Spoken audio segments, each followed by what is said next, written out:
Ya jujur saja saya dulu pernah juga masuk ke kelompok mereka. Saya ya berawal dari penasaran ya. Kita harus mengisi formulir. Kalau sudah mulai mengisi formulir menjadi masuk anggota, nomor HP itu harus dicatat. Jadi besoknya kita ditelepon berkali-kali. Itu ternyata modus terselubung. Karena pada akhirnya agama menjadi alat penunggang yang paling strategis, paling empuk dijadikan untuk kepentingan kerusakan.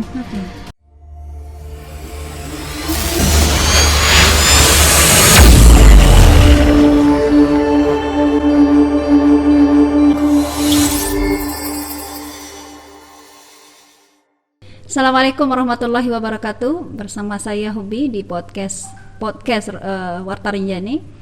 Di masa pandemi dan kita berada dalam new normal, kami berharap teman-teman beserta keluarga dalam keadaan sehat walafiat, dan ingat ketika kalian beraktivitas di luar, protokol kesehatan, pakai masker, jaga jarak, dan cuci tangan pakai sabun. Nah teman-teman, kali ini kita akan mengulas satu tema. Ini dari tema Warta Rinjani sebelumnya, ini sepertinya agak menyeramkan begitu. Tapi ini akan kita sederhanakan. Nanti ada di depan saya atau di samping saya ada narasumber. Beliau ini adalah Koordinator Divisi Dakwah Muslimat Unit Universitas Hamzanwadi, sekaligus sebagai pemerhati perempuan.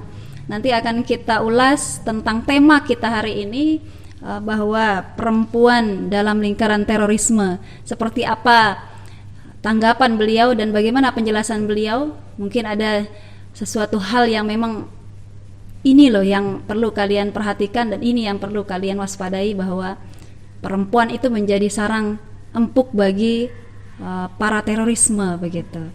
Kita sapa langsung. Assalamualaikum warahmatullahi wabarakatuh. Waalaikumsalam. Ibu Fitria Aulia, Ibu Fitri Aulia MPD. Ya, betul. Selamat pagi Mbak Hubi. Sehat?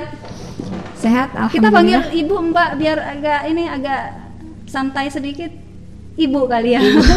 Oke, Ibu Fitria, ini menjadi salah satu, apalagi fenomena sekarang begitu ya. Betul. Kita lihat di beberapa stasiun TV, ini menjadi berita nasional yang luar biasa ini. Seperti apa ini Ibu? Kita lihat di berita ini, perempuan ini menjadi salah satu jadi salah satu fokus utama bagi sarang teroris nih, apalagi betul. Pelakunya ini seorang perempuan. Bagaimana Ibu menjelaskan sedikit seperti apa? Kok perempuan gitu loh? Bagaimana Ibu? Ya, terima kasih Mbak Hubi, terima kasih Warta Rinjani yang sudah menghadirkan saya di sini. Ini adalah isu yang memang sedang happening banget, kejadiannya baru beberapa hari saja, dan ini sangat menghebohkan karena CCTV di Mabes Polri itu kebetulan jelas banget. Betul. Dari awal masuk sampai proses penembakan sampai akhirnya tumbang itu juga sangat jelas sekali, dan kita bisa menyaksikan bahwa di situ pelakunya sendiri. Bayangkan di Mabes Polri itu seorang perempuan. Betul. Ini luar biasa mengerikan ya memang. Kalau Mbak Hubi tadi bilang ini mengerikan sekali gitu. Nah, pandangan tentang kasus ini, perempuan menjadi sarang teroris ya. Ini cukup mengejutkan sekali, tapi juga tidak sepenuhnya mengejutkan karena kalau kita baca historis bahwa dari ulang kisahnya, dari sebelum-sebelumnya kasus teroris di Indonesia, selain ini ya pelaku inisial HA, ini sudah pernah ada juga teroris-teroris perempuan. ZA ya.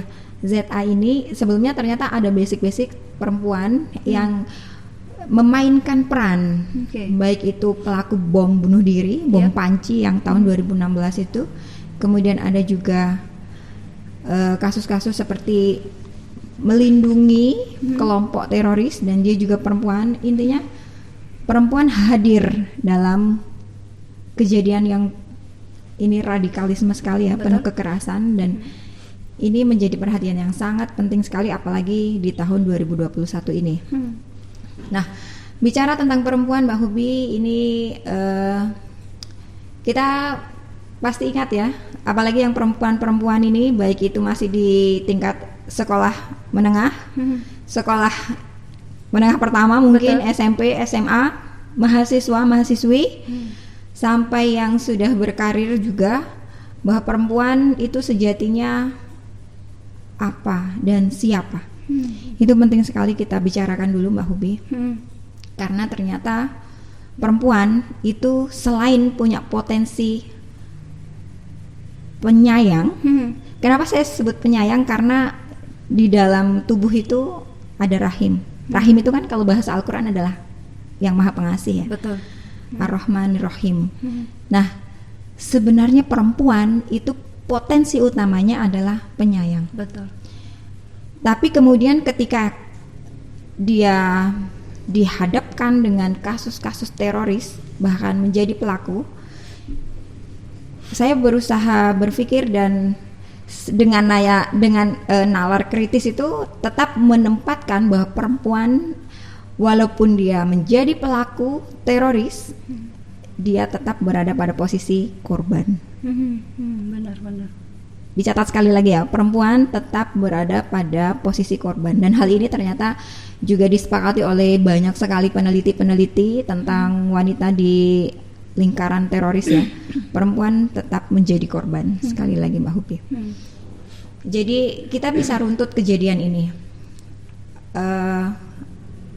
bahwa perempuan dengan sukarela menyerahkan diri, memegang pistol, dan pasti sejak awal dia sudah bersiap mati. Betul.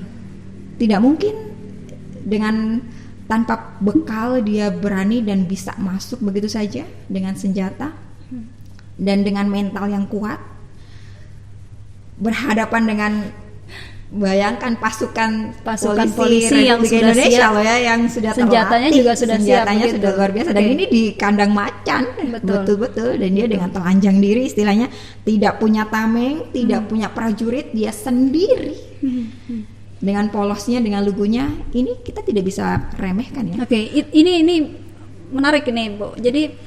Jadi korban, perempuan menjadi korban. Iya. Maka saya bertanya dari awal tadi bahwa kok perempuan, sedangkan Ibu tadi menjelaskan perempuan itu lebih penyayang, kemudian halus, lembut, gitu kan? Betul. Tapi dihadapkan sekarang kita ternyata bisa juga perempuan di dalam posisi seperti itu. Nah, dari kacamata atau kita penjelasan dari psikolognya, perempuan ini ternyata ada identik kekerasan juga gitu. Nah, sekalian Ibu jelaskan seperti apa sih dalam psikologinya perempuan, bahwa memang ada sisi-sisi memang perempuan yang kekuatan untuk kekerasannya itu ada. Bagaimana Ibu menjelaskan seperti itu? Iya. Ini untuk menjawab pertanyaan Mbak Hubi sebenarnya penjelasannya juga cukup detail juga, karena inilah yang disebut perempuan tuh keunikannya memang luar biasa Mbak Hubi. Jadi Allah dalam proses penciptaan perempuan itu dia sediakan rahim, dan rahim itu adalah kantong pertama manusia itu lahir dan diciptakan. Jadi dalam tubuhnya itu ada energi penuh kasih sayang, energi untuk keberlangsungan, menjaga keberlangsungan manusia, dan di sana ada kekuatan. Bisa membayangkan nggak perempuan itu ketika dia melahirkan, bagaimana kekuatan itu berkumpul jadi satu untuk memperjuangkan kelangsungan hidup manusia Mbak Hubi. Dan ternyata kekuatan itu juga bisa digunakan untuk sampai ke arah terorisme, luar biasa. Betul. Ini saya juga agak merinding sebenarnya mendengarnya. Tapi saya ingin kembali pada statement saya di awal Mbak Hubi, bahwa perempuan tetap menjadi korban. Di sini kita tidak bisa berpikir dari dataran saja, dari luarnya saja, bahwa datang seorang perempuan di Mabes Polri, dia sebagai pelaku teroris, penembakan, dan akhirnya ditembak mati di tempat gitu.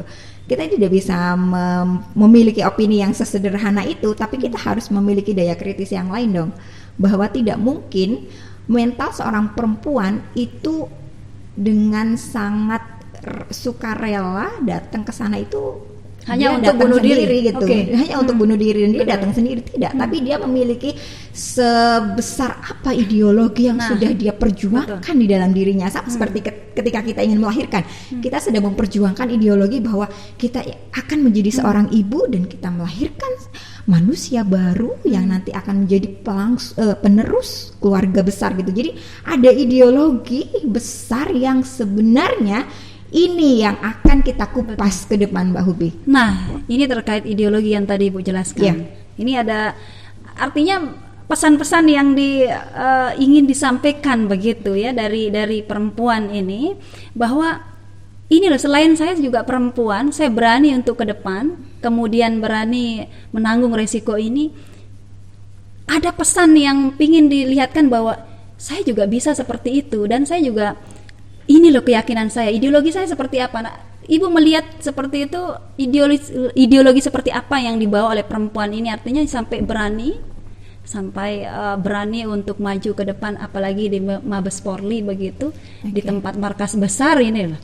Jadi seperti apa Ibu melihat, pesan apa yang disampaikan oleh perempuan ini, karena ini luar biasa sekali. Bagaimana Ibu? Ini sebenarnya kalau kajian psikologi, Mbak Hubi, kalau kita bicara tentang terorisme ya, mereka ini kan jaringan. Betul. Jaringan yang sudah dipersiapkan, terorganisir, ada pimpinan, ada setiap step by step yang sudah dijalani setelah sekian lama. Karena kalau kita runtut nih kronologi si ZA ini ya, dari penuturan orang tuanya, dia mengurung diri di kamar. Iya. Orang di rumah, lingkungan keluarga saja dia tidak pernah terbuka diri, apalagi tetangganya gitu. Jadi tetangganya pun tidak pernah berkomunikasi dengan si pelaku ini gitu. Jadi bisa dipastikan, dan memang dalam kajian teori juga sudah dibenarkan bahwa menjadi seorang teroris yang memiliki ideologi yang sangat kuat itu tidak semalam, Mbak Hubi. Tapi ini ada proses. Dan saya yakin ZA itu sudah berada di titik terakhir sampai, karena teroris itu dia ada 4 tangga yang harus dinaiki. Yang pertama itu basically dia harus perang batin dulu. Jadi intinya dia merasa saya adalah pihak yang dirugikan, saya sendiri, saya tidak punya yang lain, dan saya ingin memperjuangkan hak-hak saya. Kemudian itu tingkat anak tangganya naik satu lagi. Dia berada pada titik abu-abu atau putih, hitam atau putih. Jadi tidak abu-abu lagi, dalam artian dia harus berpikir bahwa ada benar, ada salah, dan dia mulai menunjuk. Keputusannya itu mengambil yang mana? Iya, dia kemudian, dan gini, tidak mungkin si ZA ini dia tidak digerakkan oleh sebuah kekuatan gitu. Jadi pasti dia memang sudah berada dalam jaringan teroris dan sudah melalui setiap anak tangga itu, dan dia di titik terakhir itu dia berani mengorbankan dirinya untuk memperjuangkan apa yang sudah dia yakini. Itu ideologinya kuat begitu. Iya, itu ideologinya sudah terbentuk, dan ini tidak mungkin seminggu, sebulan, nggak mungkin. Ini pasti sudah berlangsung bertahun-tahun.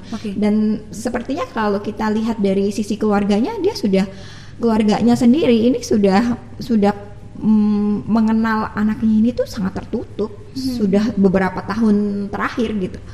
Karena teroris itu kan mainnya rapi, sangat rapi. Kita lihat beberapa kasus-kasus teroris, misalnya ada yang melibatkan dokter sampai dia rekrut, dan itu nanti ada kaderisasinya pasti. Betul. Ada ini anggotanya. Ada anggotanya. Yang nanti kalau sudah ada pimpinan, kemudian mereka bisa merekrut, kaderisasinya juga kuat. Bertahun-tahun seperti itu. Betul banget. Dan poin kedua, Mbak Hubi, yang ingin saya sampaikan dalam kesempatan pagi hari ini adalah kita sebagai perempuan. Karena perempuan ini, ya saya di awal tadi bilang Mbak Hubi, dia ini kan makhluk unik banget. Uniknya itu di dalam dirinya ada energi kasih sayang yang kuat. Juga sama Allah tuh dibekali kekuatan. Betul. Kekuatan penyayang dan kekuatan untuk memperjuangkan apa yang sudah dia yakini.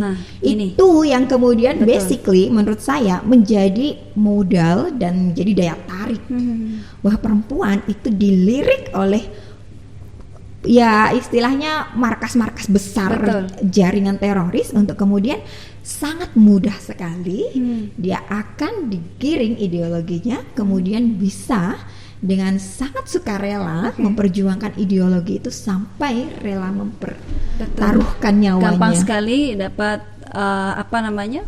radikalisme itu gampang sekali mereka ini dari artinya beberapa jaringan-jaringan ini memang menjadi salah satu masalah juga buat kita. Kemudian ini Ibu mungkin karena terlihat apalagi di mahasiswa kita ini kan pelakunya memang muda.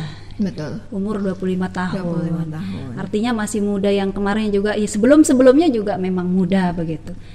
Ini yang kita lirik begitu dari anak-anak muda kita, apalagi main di mahasiswa. Seperti apa Ibu melihat mahasiswa-mahasiswa kita, artinya khususnya perempuan, ketika di kampus seperti apa? Ibu juga pengajar juga di sebuah kampus begitu. Seperti apa Ibu melihat, atau adakah memang sepertinya akan menjurus ke sana, atau memang tidak ada pengawasan dari kampus, atau memang seperti apa Ibu melihat? Nah, ini Mbak Hubi, saya akan mencoba menjelaskan ini dari sisi psikologi. Jadi kalau kajian psikologi itu ada namanya tugas perkembangan. Tugas perkembangan itu akan mengarahkan bahwa otak kita sebagai perempuan di fase ini itu berada pada arah mana. Jadi ini sebenarnya sudah dikaji oleh kajian psikologi perkembangan gitu. Jadi terlepas dari dia perempuan atau laki-laki, dan bahkan menjadi unik ketika kita bicara perempuan gitu. Jadi di usia-usia ini, usia mahasiswa itu dia berada pada fase peralihan ya, antara remaja ke dewasa dan produktif dan karena ini masa transisi, sering kali yang terjadi adalah gejolak kebingungan. Ini yang disebut dengan krisis identitas. Jadi kita tanya saja, misalnya ada mahasiswa semester 5, kita tanya kenapa kamu kuliah jurusan A, dia bilang nggak tahu, saya merasa salah jurusan lah, atau mungkin saya dulu berpikir tidak jernih lah, atau ikut-ikutan lah. Ini kan sangat menunjukkan sekali gitu bahwa secara psikologi perkembangan mereka itu ada di fase yang masih bingung. Milih. Nah, ketika dia bingung ini Mbak Hubi, ketika bingung inilah dia menjadi momentum yang sangat ditunggu-tunggu oleh jaringan teroris besar orang-orang ini, yang ingin memanfaatkan begitu. Betul. Jadi karena dia bingung, dia itu sangat mudah diajak, boleh itu diajak ke kanan, ke kiri, ke hal-hal yang positif, bahkan sampai ke hal-hal yang ekstrim. Inilah yang saya sebutkan bahwa kalau masa-masa produktif ini yang Mbak Hubi bilang di usia-usia mahasiswi, usia produktif itu kemudian kita salah memilih lingkungan, ini sangat-sangat berbahaya. Karena dia bisa menjadi sangat sepenuh hati itu rela masuk dan memberikan segala potensi dirinya untuk hal yang sudah dia yakini. Ini sangat rentan sekali gitu. Jadi krisis identitas ini yang membawa kemudian remaja-remaja putri kita kemudian dia rentan sekali, apalagi ketika dia bingung, kemudian ini dari basically parenting ya, keluarga tidak hadir di tengah-tengah itu, tidak bisa menjalin komunikasi yang interaktif. Salah satu pemicunya mungkin juga karena broken home, mungkin juga karena faktor ekonomi sosial, mungkin juga latar belakang orang tua, dan faktor-faktor lain gitu. Ini saja yang sudah mahasiswa istilahnya, sudah jelas dia punya pekerjaan yang harus dikerjakan gitu, itu masih bingung. Apalagi yang istilahnya putus sekolah, basically cuma lulus sekolah dasar. Ini kan istilahnya pengalamannya menjadi sangat terbatas gitu, dan kemudian dia disuguhkan dengan alternatif kegiatan, alternatif ideologi yang ekstrim sekali, itu bisa sangat terbuka untuk masuki saya seperti itu. Betul. Jadi ini menjadi salah satu catatan dari Ibu bahwa sepertinya Lombok Timur menjadi salah satu menjadi salah satu bakal jadi saran-saran empuk nih bagi beberapa yang ingin ya seperti tadi Ibu yang bilang, apakah termasuk ini Lombok Timur juga termasuk salah satu nih sasaran empuk bagi para yang menginginkan sesuatu hal pastinya terhadap perempuan terutama. Sebenarnya kalau kajian nasionalnya Mbak Hubi, semua daerah berpotensi. Semua daerah berpotensi, semua ormas Islam berpotensi dalam hal ini. Jadi tidak ormas-ormas tertentu saja yang berpotensi. Jadi semua ormas berpotensi. Karena kajian psikologinya Mbak Hubi ini bukan melihat dia organisasinya apa, tapi ini loh kebutuhan perkembangannya yang sedang bermain.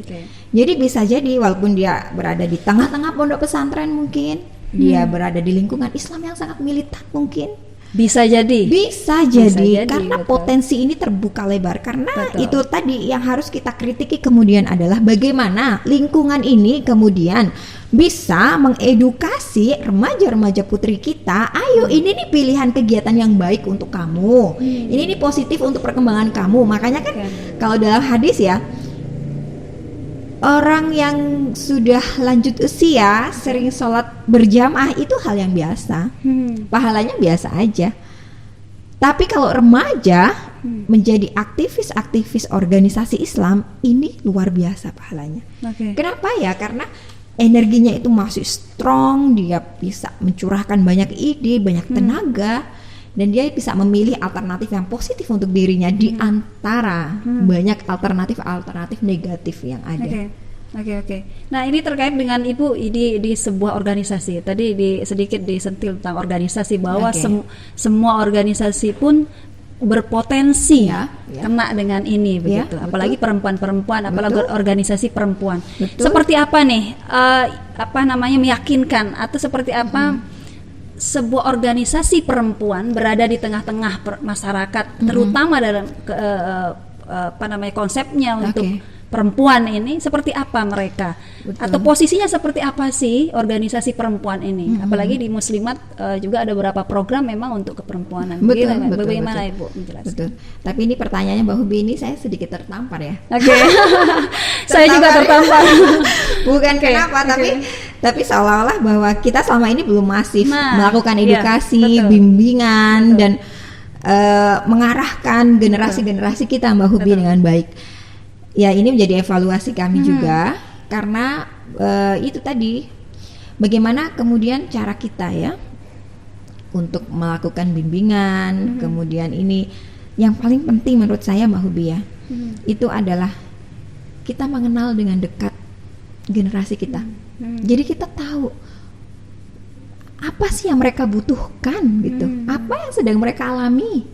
Itu sangat penting banget. Karena mereka berada di kebingungan yang tadi, apalagi dia di masa produktif yang remaja begitu. Dan kita itu bukan mereka, dan kita punya jarak usia dengan mereka, dan kita punya batasan pekerjaan. Itu juga karena apalagi mami working juga ya, ibu yang bekerja. Karena gini, kita juga suatu saat menjadi ibu, kita juga akan punya anak-anak, dan sebenarnya secara prinsip psikologi perkembangan juga menjawab Mbak Hubi bahwa setiap individu itu kan unik. Keunikan itu membuat kita sebagai orang tua, kita sebagai dosen, kita sebagai guru, kita sebagai ormas Islam yang berada di garda perempuan, itu juga harus lebih membuka diri untuk duduk bareng sama remaja-remaja kita. Bincang kita santai sebenarnya. Kamu sedang apa, dan sapaan-sapaan sederhana itu ternyata membekas loh. Nah, pertanyaan kita sekarang kemudian, ormas Islam ini berapa kali dalam seminggu duduk bersama generasi remaja putrinya? Dan masalahnya kemudian kalau remaja putri ini dia open ya, dia terbuka. Nah, Bu, saya mengalami ini itu, saya kebingungan memilih ini itu, saya sedih memilih persahabatan saya ini itu. Itu akan memudahkan kita untuk mengenali mereka. Tapi kalau mereka yang introvert misalnya, mereka tertutup abis. Udah gitu basic pengalaman parenting masa lalunya suram misalnya. Kemudian dia sudah terlanjur masuk nih Mbak Hubi. Nah, ini kan istilahnya kita kenapa selama jangan ini sampai misalnya, menyesal juga ini. Iya. Artinya organisasi perempuan ini menjadi salah satu jembatan begitu untuk memberikan ini loh pemahaman tentang ini. Nah ini Ibu melihat seperti apa nih sejauh ini pengaruhnya organisasi perempuan terutama khususnya di Muslimat ini seperti apa sih kerja, kemudian programmingnya, konsepingnya juga kepada perempuan ini ya, karena memang seperti yang Ibu jelaskan tadi bahwa dimanapun bisa terjadi begitu, kapanpun bisa terjadi. Seperti apa Ibu melihat? Betul. Seperti itu. Jadi ya saya tadi di awal sempat bilang juga ke Mbak Hubi ya, ini saya tertampar juga gitu karena ya jujur saja selama ini kami belum masif ya merangkul remaja-remaja kita dalam artian sampai ke masalah-masalah detail mereka. Ya kita tanya aja lah, misalnya kalau anak-anak tahu nggak kamu berpuasa Ramadan apa? Ya tahu misalnya. Terus ngaji, ya saya ngaji juga. Baca hizib, ya saya baca hizib juga misalnya. Tapi bagaimana penyerapan dan perenungan dalam hati mereka masing-masing, pemaknaan mereka, kemudian itu terimplementasi dalam akhlak mereka, dalam setiap nilai yang mereka usung seperti itu. Karena remaja ini dia galau-galau nggak jelas gitu kan. Kadang itu dia sangat patuh, kadang menjadi sangat frontal sekali, ekspresif sekali menyampaikan ketidaksukaannya. Nah intinya adalah ketika ada ormas Islam yang masih generasinya berada pada banyak sekali problematika, bisa dia tarik kesimpulan sederhananya bahwa ormas ini masih belum maksimal duduk dengan generasi-generasi mereka. Mereka tidak tahu apa yang diinginkan, apa yang sedang dialami oleh generasi mereka. Itu menjadi salah satu PR besar untuk kami. Dan apalagi di sisi lain Mbak Hubi, di sisi lain ada jaringan-jaringan teroris nih yang sedang mengintip kita. Dan kita tinggal tunggu saatnya aja kita kehilangan anak-anak kita.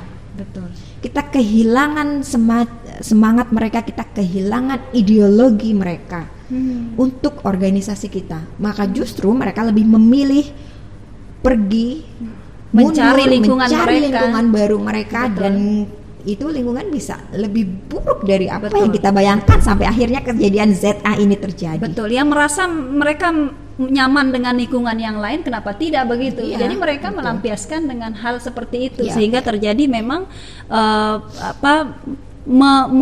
mencuci otak mereka seperti itu. Jadi kejadian-kejadian seperti ini yang tadi kita jelaskan atau Ibu jelaskan tadi bahwa sampai seperti itu perempuan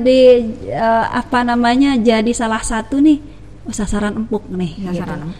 Itu seperti Ibu bisa ndak ceritakan kita pengalaman dulu ketika artinya adakah begitu seperti apa sih di mahasiswa nih, artinya begitu gampangnya kemudian anak mahasiswa yang punya artinya intelektualitas mereka juga tinggi kan.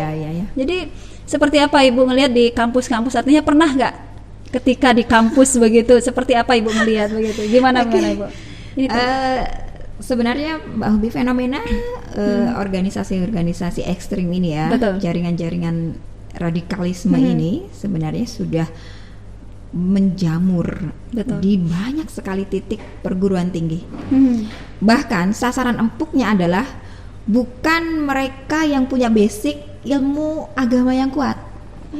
Jadi mahasiswa-mahasiswa yang basic ilmunya itu, ilmu agamanya itu masih sedikit, kemudian mereka didoktrin mati-matian. Kita harus ingat Mbak Hubi, tadi di awal belum pernah saya sebutkan bahwa agama menjadi alat penunggang yang paling strategis, paling empuk dijadikan untuk kepentingan kerusakan. Jadi kita bisa lihat isu-isu terorisme ini kemudian di lingkup internasional ya, di dunia ini seringkali dikait-kaitkan dengan agama. Yang punya nama Islam nggak boleh masuk ke bandara-bandara internasional. Dia harus dikarantina dulu, harus ditanya ini itu, diinterogasi sampai habis, dicek semua barang yang nempel di badan, apakah ada yang diselundupkan atau lain-lain. Itu curiganya luar biasa. Yang berjenggot dikit, yang bercadar mungkin pakai niqab, itu sudah mulai dicurigai. Ini seringkali memang terjadi ya, bahwa agama kemudian ditunggangi, maka pemeluk agamanya dicurigai oleh negara-negara yang anti terorisme katanya. Nah, kemudian agama ini suka kan kalau kita misalnya di lingkup pesantren ya, apalagi kampus-kampus negeri, kampus-kampus Islam, itu kan tidak semua mahasiswinya itu kan dari pondok pesantren. Betul. Nah, kemudian ini bercerita pengalaman saya sendiri karena memang dulu waktu saya masih di S1, kita saat itu saya di kampus negeri ya, kampus Islam negeri di kota besar di Jawa. Nah, di sana ya tahun itu saja sudah banyak sekali ormas organisasi masyarakat yang kemudian menunggangi mahasiswa, mereka membentuk struktur, kemudian masuk ke lingkup-lingkup kampus, mereka bawa bendera hilafiyah, mereka membentuk kaderisasi, membuat jaringan, menyebarkan formulir, kemudian membentuk kajian-kajian yang awalnya kajian-kajiannya Islam. Kajian biasa Islam gitu. Misalnya haid untuk wanita, fikih sunnah, kajian-kajiannya Islam yang sederhana banget. Kemudian itu menjadi daya jual, menjadi daya tarik mahasiswa-mahasiswi baru yang baru saja ingin belajar Islam. Kemudian mereka masuk ke sana, mulai dari pertama kali mereka misalnya pakai jeans. Mungkin ada yang nggak berjilbab pun, mungkin berjilbab dengan sangat sederhana, sebatas menutupi rambutnya saja. Masuk ke sana pertama kali welcome sekali. Ya jujur saja saya dulu pernah juga masuk ke kelompok mereka. Saya ya berawal dari penasaran. Akhirnya saya coba ikut kajian hari pertama. Saya udah kenal orang-orangnya, kemudian mulai mempelajari ya. Begini. Besoknya dicari. Nomor HP itu harus dicatat. Jadi besoknya kita ditelepon berkali-kali. Ada kegiatan apa? Bagaimana kalau kita melakukan diskusi ringan? Tetap diawasi juga. Dan akhirnya dari kegiatan sederhana itu kita harus mengisi formulir. Kalau sudah mulai mengisi formulir menjadi masuk anggota, itu nanti betul-betul kita akan istilahnya sudah masuk ke rumah mereka dan kita harus dibina. Dibina itu ya melingkupi fisik dan non fisik, materi dan non materi. Jadi mulai dari jilbabnya kurang panjang, celananya diganti sama rok, nggak punya rok, oke saya pinjam, perhatiannya saya belikan, besar sekali seperti itu.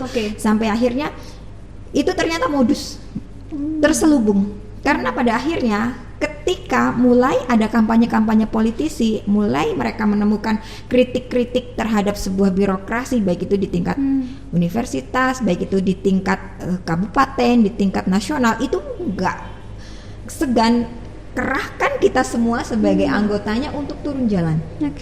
Itu menjadi salah satu sarana mereka juga. Dan kalau sudah masuk sampai situ, akhirnya tidak boleh kos di luar, kita harus masuk kos dengan lingkungan orang-orang yang sama. Kita harus izin setiap mau beraktivitas, Mbak Hubi, sampai yang paling ekstrim sampai hari ini saya ingat betul. Bahkan sampai urusan perjodohan itu harus izin. Mereka pantau juga, ini yang baik. Jadi nggak mungkin istilahnya bibit unggul yang sudah mereka bina, sudah mereka persiapkan untuk menjadi kader-kader hebat, kemudian diambil. Menikah dengan orang lain, orang luar organisasi mereka, kemudian luntur semua yang sudah mereka ideologikan. Itu kan nggak mungkin. Betul. Jadi sampai beranak pinak itu kalau bisa membesarkan organisasi. Jadi kalau bisa sendiri. Mereka berpikir bahwa ini kita akan kader nih dari mereka remaja, kemudian menikah, punya anak, kader juga nih gitu. Sampai akhirnya istilahnya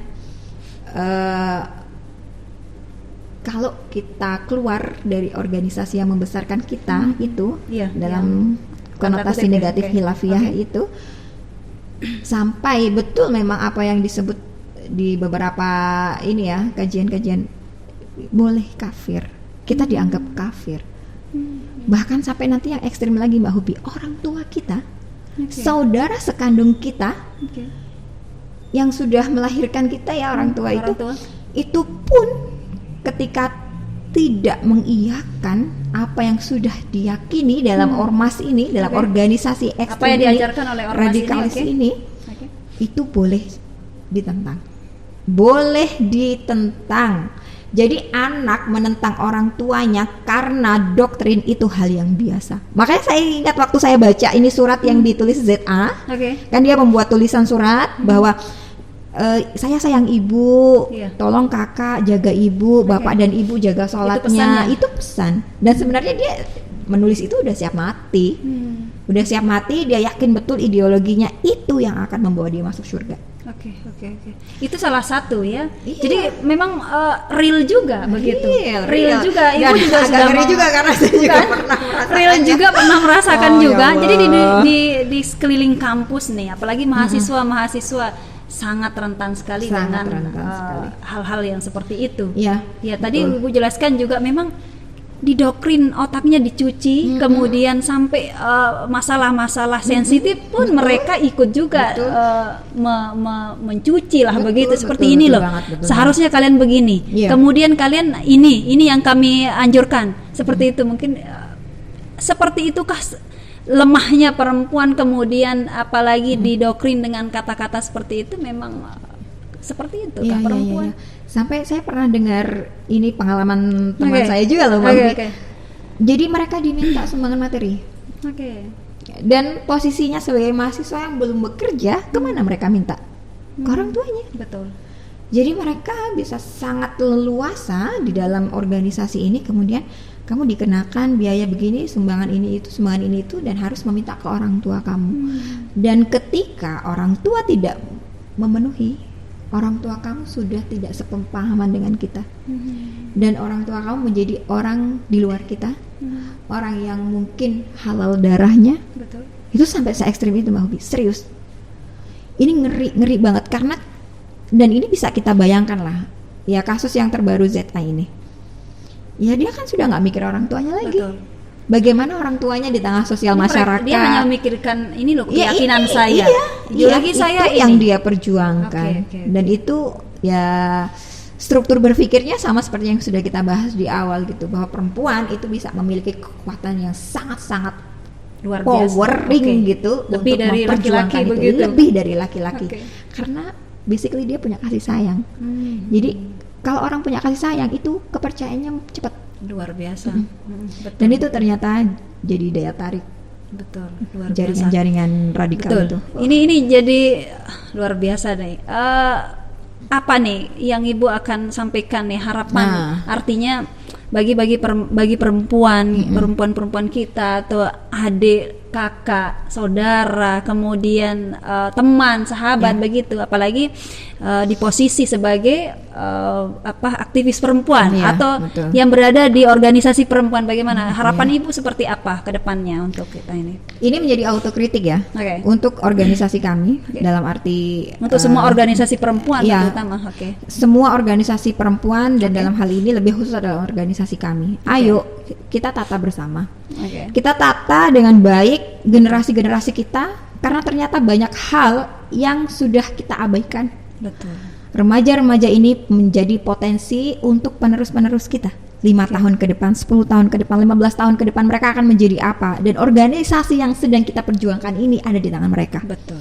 Jadi kalau sampai hari ini kita masih belum totalitas duduk di samping mereka, mendengarkan semua perasaan mereka, ayo bareng-bareng. Mulai dari sekarang, apalagi di masa pandemi ini luar biasa cobaannya. Teknologi, gadget 24 jam di tangan anak-anak. Tontonan enggak tahu apa yang mereka serap, dan itu membentuk karakter, menjadi ideologi-ideologi baru. Maka orang tua juga hadir. Ayo, remaja-remaja pun sama. Kita sama-sama menjaga diri, jangan terlalu mudah karena kita galau, karena kita bimbang. Carilah lingkungan, carilah guru, carilah tempat bertanya yang baik. Pelajari semuanya dengan benar. Jangan ngaji di internet asal-asalan, karena ternyata Mbak Hubi banyak sekali situs-situs yang mengandung kekerasan yang sengaja disebar oleh jaringan-jaringan terorisme ini dengan sasaran mencuci otak. Jadi mereka seneng buku-buku yang dia baca, channel-channel yang mereka lihat, semua link yang dia akses, semuanya itu arahnya sama. Dalam satu link, untuk memahami lebih lanjut, buka link ini, mereka terorganisir dengan sangat baik. Jadi semua remaja-remaja muslim, mari kita semuanya menjaga diri, tetap kembali pada nas Al-Quran, kemudian carilah guru-guru yang betul, jangan asal-asalan. Lingkungan juga harus betul. Kalaupun kita sudah terlanjur berada pada posisi yang tidak stabil, berada pada posisi-posisi yang selama ini menurut kita negatif juga ternyata kegiatan saya selama ini. Ayo stop. Dari sekarang stop. Kita bareng-bareng jadi yang organisasi besarnya membuka diri, anak-anak juga membuka diri, kita berdekatan dan berpelukan sehangat-hangatnya. Untuk apa? Membesarkan kita semua sebagai organisasi Islam. Betul. Ini menjadi salah satu warning keras bagi kita perempuan terutama, dan apalagi untuk organisasi perempuan, bahwa dengan kita melihat kisah real yang kita lihat beberapa hari ini memang menjadi salah satu catatan besar untuk kita semua, bahwa apa yang disampaikan Ibu tadi, harapan ke depan, kemudian pesan yang disampaikan ini jadi warning besar untuk kita ke depan dan bagi kita semua terutama. Saya mau tambah satu lagi, Mbak Hudi. Ini yang paling penting lagi, remaja putri, jangan pernah terbuai dengan rayuan-rayuan laki-laki. Ini penting sekali karena gabut kan, seringkali mereka gabut dan akhirnya apa? Secara hormonal mereka akan tergerak untuk mencari kepuasan. Kepuasannya apa kalau remaja? Pasti kalau secara biologis kepuasan dasar ya, makan, ya ingin makan pasti kan. Kemudian apalagi yang mencurahkan kasih sayang, larinya kemana? Kalau ke ibu udah bosan, pasti larinya ke lawan jenis. Karena ternyata terorisme juga banyak sekali yang memanfaatkan kondisi ini. Jadi basicnya ternyata dari situ. Iya, remaja-remaja putri dinikahi, didekati dengan tujuan akhirnya akan dijadikan pengantin bom bunuh diri. Luar biasa. Hati-hati. Ini menyeramkan juga. Iya, luar biasa. Kita jaga anak-anak kita, harus kita jaga, dan anak-anak harus kita kasih tahu. Itu termasuk bahaya juga ini. Ini jadi salah satu garis merah nih bagi perempuan-perempuan kita, apalagi remaja-remaja kita yang masih belum terlalu bisa menyaring begitu informasi-informasi, apalagi kalau sudah berkaitan dengan artinya ideologi pemikiran mereka yang dirubah-rubah. Ini akan kita bahas lagi ke depan ini. Ini menarik sebenarnya, tapi kita akan bahas di tema yang lain, dan ini luar biasa, kita dapat ulasan yang sangat panjang dan sepertinya akan kita ulas lagi ini dengan tema-tema yang lain, Ibu. Jadi teman-teman Warta Rinjani, satu hal yang menjadi catatan kita bersama, perempuan itu menjadi salah satu sasaran empuk bagi orang yang memang punya niat khusus begitu. Nah, bagaimana ketika kalian berada dalam posisi itu? Kembali kepada keluarga kalian, kembali kepada agama kalian, apa yang diajarkan kalian.